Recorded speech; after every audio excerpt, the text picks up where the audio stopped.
Gamescom. We're actually at Barton Farm, and here we have the Hulk. So this is the Hulk from Age of Ultron. Look at him, he's so cute. So what we want to do is kind of show some of the new things he can do. So as you're kind of exploring the farm, he has the ability to kind of leap through the air. Wow. So what we can do is we can explore this area. And this is one of the free roaming sections that we have within the game. We have some other ones as well. We're going to go to New York City. We're kind of really want to have these areas where you're going to explore. There's races, there's kind of adventure. You'll encounter characters, all these kind of cool features. So when you come here in story, you get to come back in free play and kind of really explore this kind of much wider universe. And that's where we get to bring the comic book characters in as well and kind of really bring this workplace to life. Yeah, how true is this going to be to either the comics or the movie? You know, what are we going to see that's familiar and what are we going to see that's different? So we're definitely going to be looking at the movie story. We want to hit all the kind of key points from the Avengers, from Age of Ultron. And then with the comic book, we're not kind of set within one comic book arc. We're not one telling of it. We get to mix and match, which means that we've actually got some cool characters that we get to reveal that kind of show that and show the fact that we're jumping around to different areas. Some of the cool things as well is what we get to do with the characters. This is brand new for this title. Here we've got Iron Man, and kind of Iron Man has his suits. What we can do is you can actually go into Tony Stark's HUD, and then you actually have the ability to change suits on the fly. So what we'll do is we're going to select the Mark 1 armor. And in comes Stanley. So Stan's helping us suit up. And the little chicken, too. Yeah, so that chicken actually kind of harassing Hulk a little. It's keeping him hangry. So that gives us the Mark 1 suit. And then we actually have more suits than what we're showing here in the game, but we want to kind of give a bit of a flavour of what the team have been working on. Do you know the Mark 5 suit at all, the suitcase armour? Not too well. Can you show me? Yeah. So here we go. We've got the suitcase armour from, you've kind of seen the theatrical world. Yes. Cool. And so as you unlock these suits, they give you new abilities, new kind of mechanics, and that was really important that we had this within the world, because this is something that's very familiar. This is kind of like a really iconic shot from the films, and we wanted to recreate it in Lego. We've got a whole host of armor. This one's actually one of my favorites. So this is the Silver Centurion, or the Mark 33. Gotcha. What's great about this is... facial expressions are so great. So Lego's actually creating this as a minifigure. So there'll be a kind of a pre-order exclusive at certain retailers, and I want this character on my desk. Yeah. I just think the armor looks absolutely amazing. It does. It looks great as a Lego character. And is this specific to Iron Man, that he has the changeable suits, or are there going to be other changeable things for other characters too? So this is kind of very specific for Iron Man. We kind of can jump into some other characters.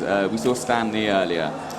We actually have Stan Lee playable in the game as Iron Stan. So we have Stan Lee in his own Iron Man armor. So we want to kind of have a lot of fun with the character. You know the Hulkbuster from Age of Ultron? Stan kind of has his own ability. He gets to call in the Stan Buster. Oh wow! So we have the Hulkbuster in the game, but we now also have a Stan Lee themed Hulkbuster. Oh my gosh! Look at his face. So he's got a pencil there. There's a desk lamp. There's a coffee cup. And the team spend a huge amount of time kind of bringing these characters to life. It's got one of my favourite animations at the moment, where Stan kind of pops out and he starts working away on this typewriter. So they do an incredible job of really bringing these characters to life. And the Buster's changing the typewriter for him. So that's that humor that I love so much about this game, that it's not necessarily jokes, but just it's delight kind of brought to life. And as somebody who works on this game, how do you go about creating those delightful situations? Is it just, you ask yourself what you would like to see? Well, yeah, very much so. The team do a kind of brilliant job of saying, okay, what would we find funny? And we have massive Marvel fans in the office. So they're looking at it and going, say, well, okay, what would we find funny from an animation perspective? What would we find funny from lines of dialogue? What would we find funny from gameplay? And they just do an incredible job of kind of wrapping this kind of really believable Marvel universe, but done with Lego humor. So they're the characters you know and love, but in an environment that's different from the normal. Right. Who are we looking at right now? So this is Speed. So he's one of the comic book characters we mentioned. He's a brand new kind of reveal for Gamescom. And this is kind of one of the comic book, I love his kind of animations that he has. I know, it's just so great. We have some other characters as well. We have the unbeatable Squirrel Girl. Oh, wow. So another reveal here for Gamescom. So Unbeatable Squirrel Girl. We know there's some massive fans in the office who in particular wanted to get Squirrel Girl back into the game. Are you up to date on your Thor? So we have actually Thor, but it's Jane Foster. Oh wow, so that's exciting. This is what I was meaning about the kind of the ability to mix and match both new and old content. So stuff that's brand new, kind of with kind of current Marvel themes, as well as classic characters in there. We've got other characters as well. So we've got Kamala Khan.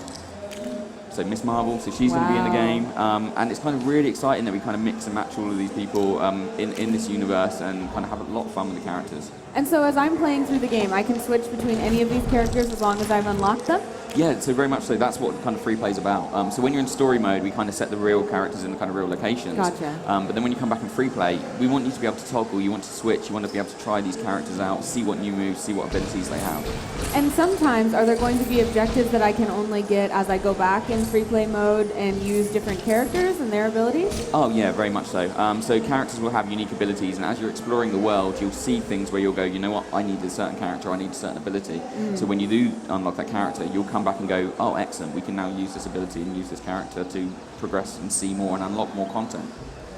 Awesome. Well, what are some of the unique abilities that you think are the coolest? So one of the great things, we've actually got this ability to team up characters together and do special moves. So as you're fighting, you can build up a charge meter, and then what you can do is you can actually trigger these special moves. So here we have Black Widow and Iron Man kind of doing a special, or basically like a smart bomb attack. And that means that we get to use these moves to kind of take down multiple enemies. It's really revamping the combat system.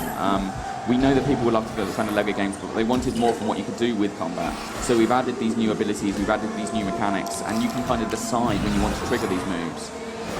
One of my favourite characters is actually Quicksilver, so very kind of prominent in Age of Ultron. He has an ability to target multiple enemies. The world slows down, he'll run down, take them all out, and then can carry on. That's so if so you're doing satisfying. That in, very much so. And of course he has special takedowns as well, so he can juggle enemies, and he can pick people up and spin them around in circles. So makes them really dizzy, they then fall over to defeat them in a single punch. So we want to kind of have a lot of fun with these characters, but like we say, we're revamping the mechanics, making sure there's loads of kind of new cool features. And it's just such a huge game. The team are kind of still putting in content. What's great is we're kind of announcing the release date for this title now. Oh, it's going to be available in Europe on January 29th. Oh, okay. And it's going to be January 26th for America. And that's just basically because we really want to fill this game with so much content that people are going to, even if you